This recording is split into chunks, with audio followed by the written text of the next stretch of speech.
Here's why Rhaenyra finally declared all-out war in House of the Dragon. In House of the Dragon, tension simmers like wildfire beneath the surface from the very first episode.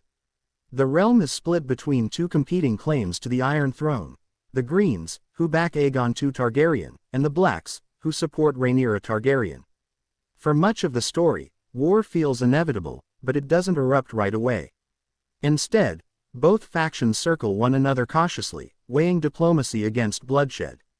Yet eventually, Rhaenyra, the would-be queen of Westeros, makes the fateful choice to abandon restraint and declare all-out war.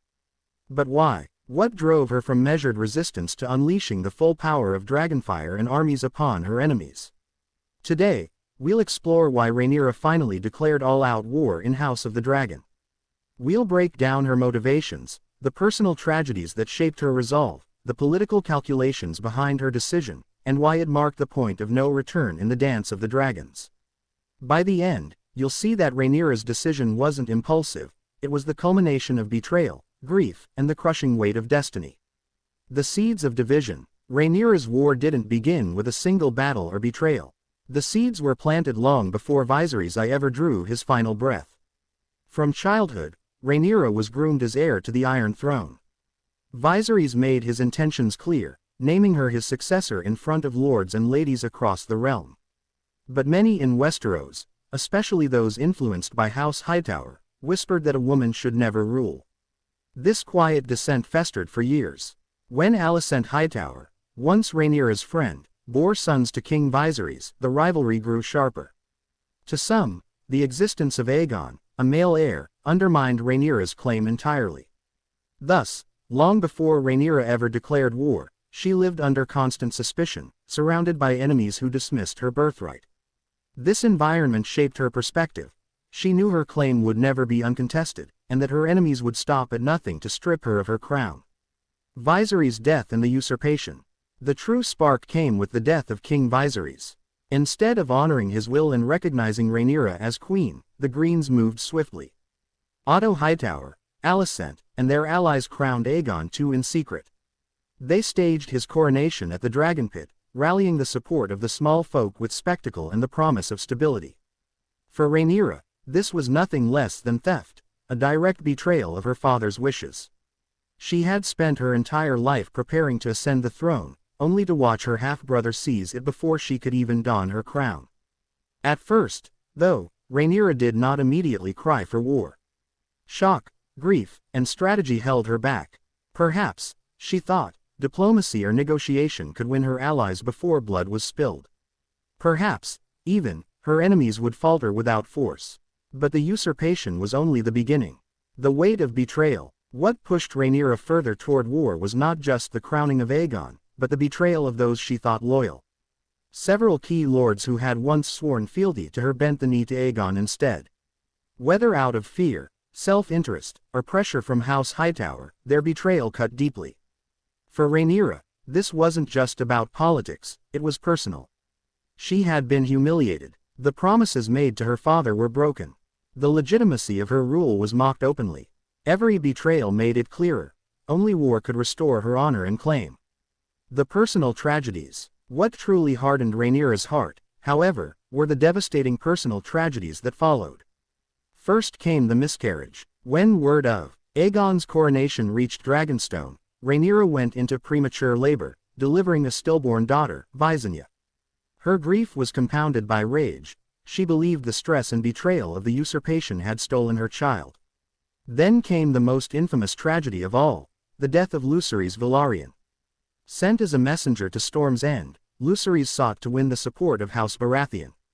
But there, he encountered Aemon Targaryen and his massive dragon, Vhagar. Though Rhaenyra had sent him under the guise of diplomacy, Aemon pursued him through the storm, and Vhagar devoured both boy and dragon.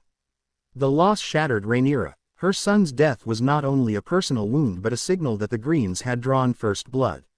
At that moment, grief and vengeance fused into resolve. Rhaenyra declared, "War is coming." Chapter 5. The Council of Her Allies.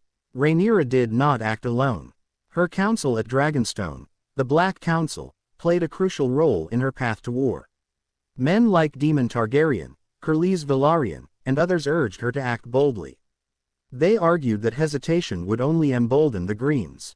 Daemon, in particular, whispered of vengeance, plotting the infamous assassination of young Prince Jaehaerys by the killers known as Blood and Cheese. Though Rhaenyra did not order that act herself, her council's thirst for blood fed her own. Their strategies made it clear, war was not a question of if, but when. Chapter 6. The Need to Prove Herself. Another layer to Rhaenyra's decision was her need to prove herself as a ruler. Westeros was a deeply patriarchal society. Every hesitation, every sign of weakness, risked undermining her claim. To the lords of the realm, a queen who could not avenge her insults or defend her children would never command loyalty. Declaring war was as much about image as strategy. By showing strength, by proving she would not bend or break, Rhaenyra sought to rally wavering houses to her cause. Her declaration was both a military and symbolic act, a message to Westeros that she was not merely Viserys' daughter but a queen in her own right. Chapter 7. Dragons as the deciding factor. The very nature of the Targaryen dynasty also pushed Rhaenyra toward war. Both factions possessed dragons, the ultimate weapons of destruction. Unlike other civil wars, the dance of the dragons could not be resolved with treaties or marriages alone. With firepower like Syrax, Caraxes, Melis, and Vermithor in play, war felt inevitable. Rhaenyra understood this. To her, the only way to secure the throne was to use the dragons as instruments of both terror and legitimacy. Once dragons were loosed upon the battlefield, compromise became impossible.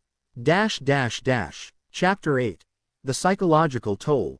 By the time she declared war, Rhaenyra was no longer the hopeful heir her father had named years before. She had endured betrayal, humiliation, and the loss of children. Her grief twisted into determination. Her fear hardened into defiance. Her declaration of war was not simply about politics, it was an expression of her transformation. In that sense, the war wasn't just external, it was internal. Rhaenyra was declaring war on the forces that sought to erase her, on the world that told her she was unfit, on the fate that had stolen her peace. Chapter 9. The Point of No Return.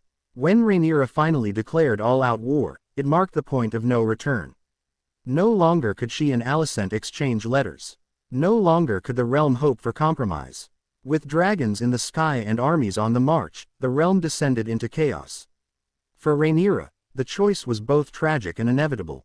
She could not accept usurpation, nor forgive her son's murder. Her war declaration was the moment she embraced her destiny fully, for better or worse. Chapter 10. The Legacy of the Decision. Looking back, Rhaenyra's decision to declare war reshaped Westeros forever. The dance of the dragons devastated the realm, killing thousands, burning castles, and leading to the near extinction of dragons. Though Rhaenyra fought bravely and claimed the Iron Throne briefly,